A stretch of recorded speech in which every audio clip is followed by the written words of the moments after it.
भोपाल के रहने वाले कंचन और दीपक ने अपने परिवार वालों की मर्जी के खिलाफ लव मैरिज की थी। संघर्ष बड़ा था और जिंदगी आसान नहीं थी। वक्त बीतता गया। दोनों ने मिलजुल के न सिर्फ एक दूसरे को संभाला बल्कि साथ काम करते हुए अपनी आर्थिक स्थिति इतनी मजबूत कर ली कि समाज में सर उठाकर जी सके।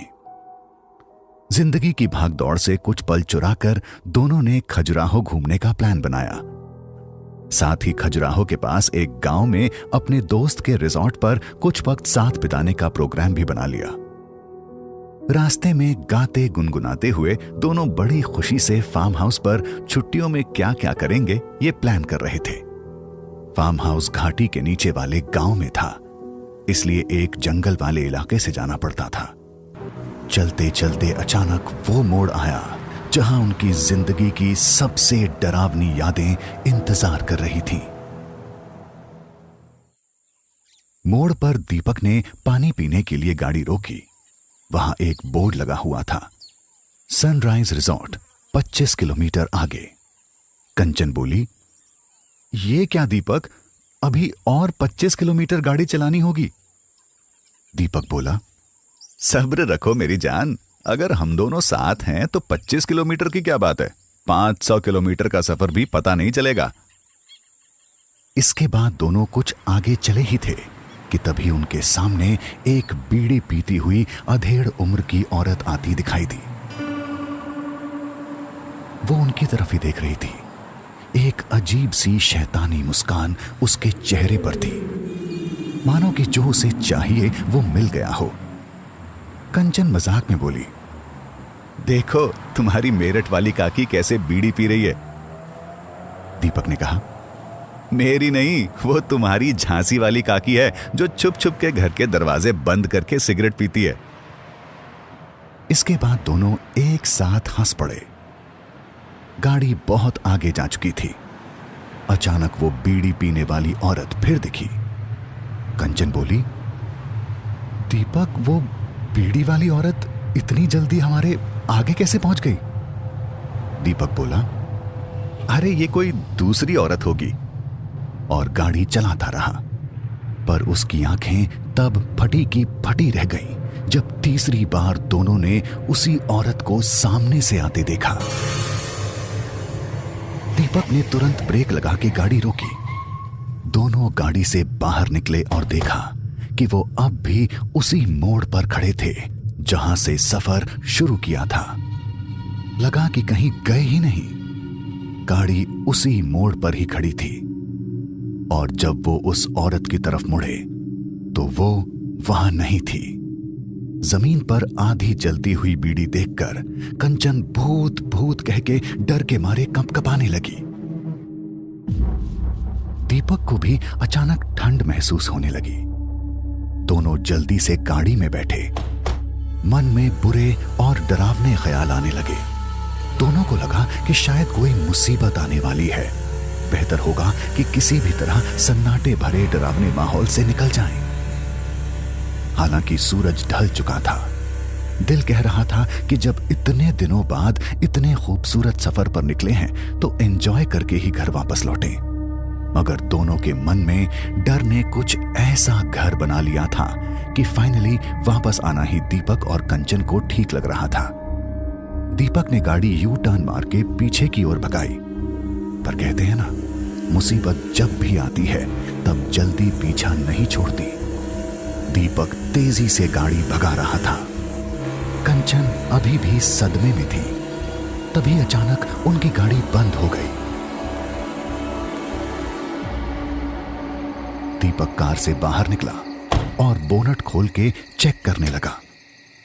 बहुत कोशिश करने पर भी गाड़ी स्टार्ट नहीं हो रही थी।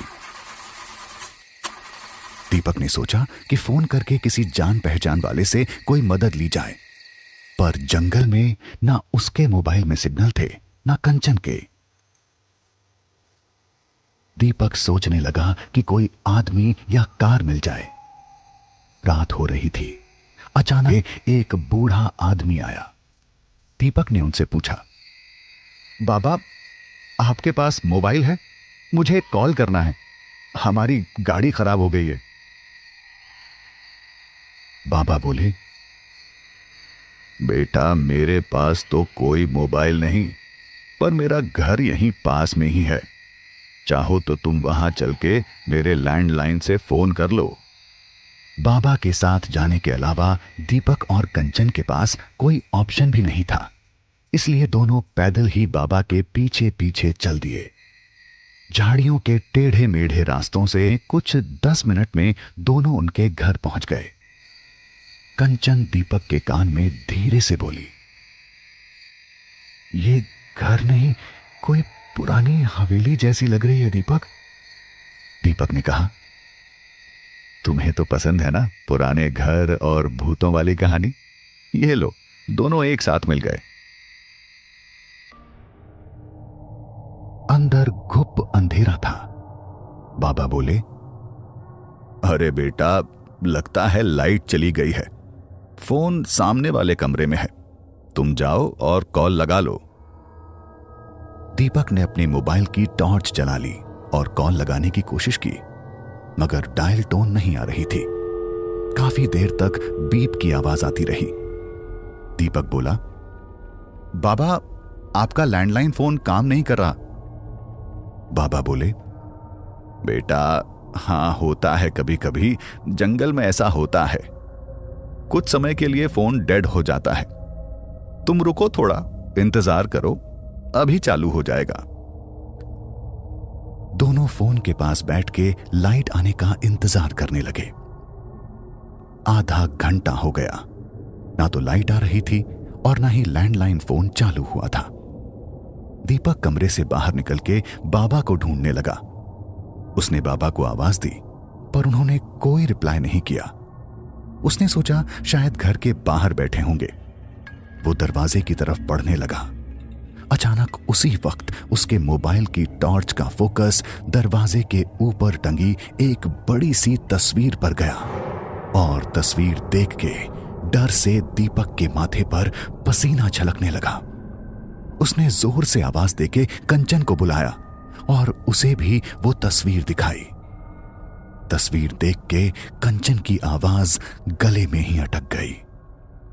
वो तस्वीर थी उस बूढ़े बाबा की जो दोनों को उस घर में लाया था।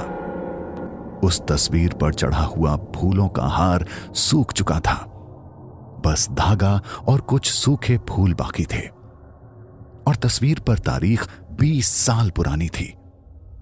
उस बूढ़े को मरे हुए 20 साल हो चुके थे। इसके बाद दोनों तुरंत घर से बाहर निकलने के लिए दरवाजे की ओर भागे।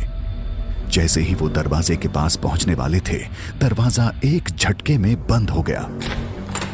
दीपक ने दरवाजा खोलने में पूरी ताकत लगा दी थी, पर सब बेकार। वे उस भूतहा घर में कैद हो गए।